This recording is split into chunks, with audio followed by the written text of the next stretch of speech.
El arcade, también conocido como las maquinitas o las recreativas, son el tipo de entretenimiento que por lo general solemos encontrar en algún establecimiento enfocado a ello, principalmente en los videojuegos.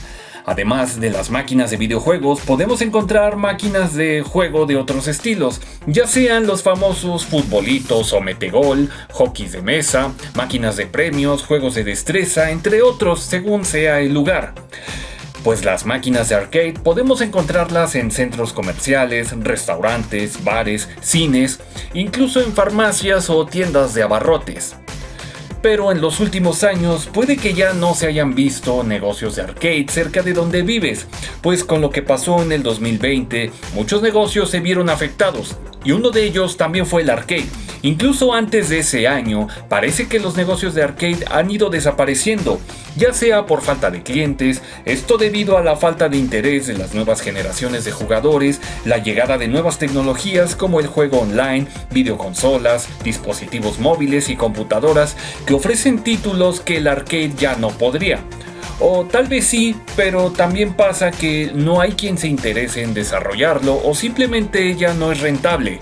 Pero bueno, vamos por el principio. Con el auge de los juegos electrónicos en los años 50 y 60, como los juegos de tablero, los pinballs, los tragamonedas o tragaperras, ya gozaban de gran popularidad. Sin embargo, un nuevo mercado estaba por venir. En 1971 se desarrolló Galaxy Game, que es conocido como el primer videojuego arcade en la historia. Un juego similar a lo que había sido Space War, un juego desarrollado en 1962. Galaxy Game, desarrollado por Bill Pitts y Hugh Tuck para la Universidad de Stanford en Estados Unidos en septiembre de 1971. Para noviembre de ese mismo año salió Computer Space, desarrollado por Nothing Associates, quienes detrás estaban nada menos que Nolan Bushnell y Ted Dabney, quienes fundarían Atari al año siguiente. Al fundar Atari, también desarrollaron uno de sus primeros arcades, el mundialmente famoso Pong, juego que también llegó a las primeras consolas de Atari, siendo parte de la primera generación de videoconsolas. Los años 70 y principios de los 80 fueron considerados como la era dorada del arcade. Juegos como Space Invaders de Taito, Pac-Man de Namco, Popeye y Donkey Kong de Nintendo, entre otros, fueron los reyes de los locales de arcade en aquellos años.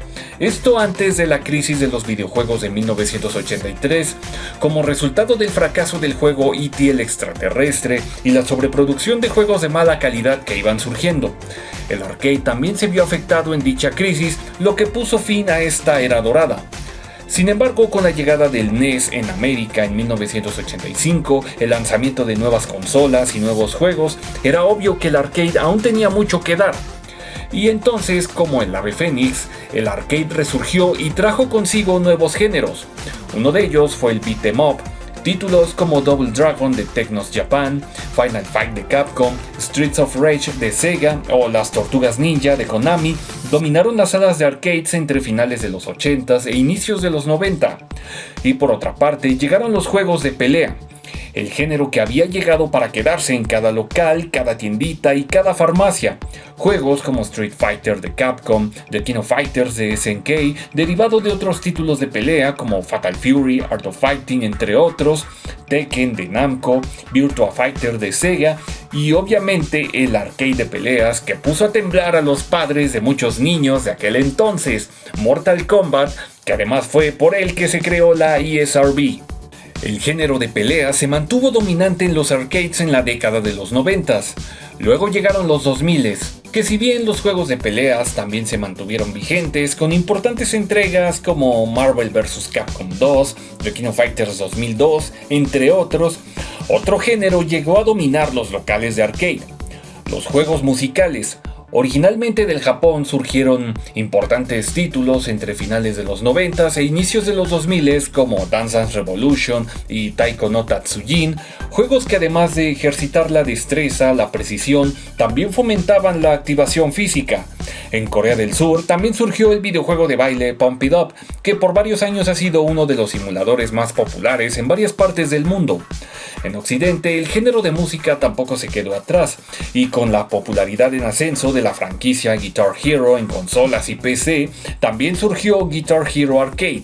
Para la década de los 2010, si bien la industria de los videojuegos estaba más enfocada en las consolas, PCs más avanzadas y claramente en los dispositivos móviles, el arcade mostraba cierta resistencia a desaparecer, aunque ya eran menos juegos los que se producían en este formato.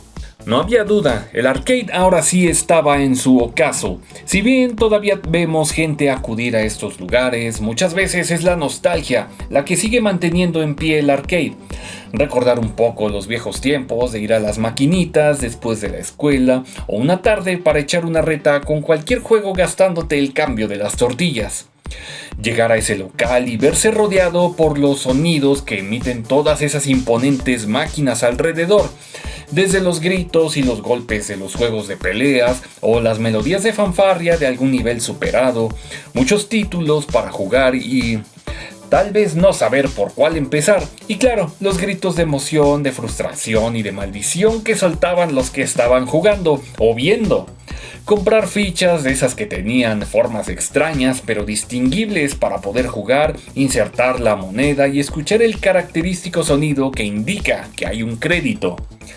A diferencia de muchas comunidades gamer de las que existen hoy día, la comunidad arcade era una comunidad presencial. Es decir, todos se reunían en un mismo lugar. Muchas veces nos tocaba la reta con alguien que ni siquiera conocíamos, había gente nueva, a veces te encontrabas gente que no habías visto en tiempo atrás y así.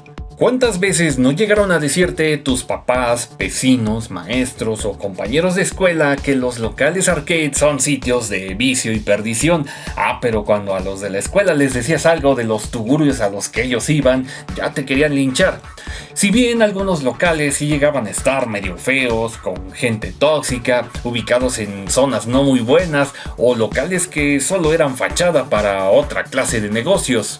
Aunque claro, no todos los locales eran así. Había quienes se esforzaban en mantener un local de arcade con buen ambiente, seguro y familiar. Esos eran los locales chidos. Pero bueno amigos, dicen que recordar es volver a vivir. Y el arcade sin duda fue parte importante del gaming. Y si para prevalecer debe valerse de lo retro y las viejas glorias, que así sea. Larga vida al arcade. Es todo por mi parte, yo soy Alexis, hasta pronto. Mi nuevo cómic, Mundos y Dimensiones, ya está disponible en Webtoon Canvas. Un nuevo episodio saldrá cada domingo. Te invitamos a leerlo. Es un viaje a una dimensión llena de fantasía, aventura, peligro y misterio.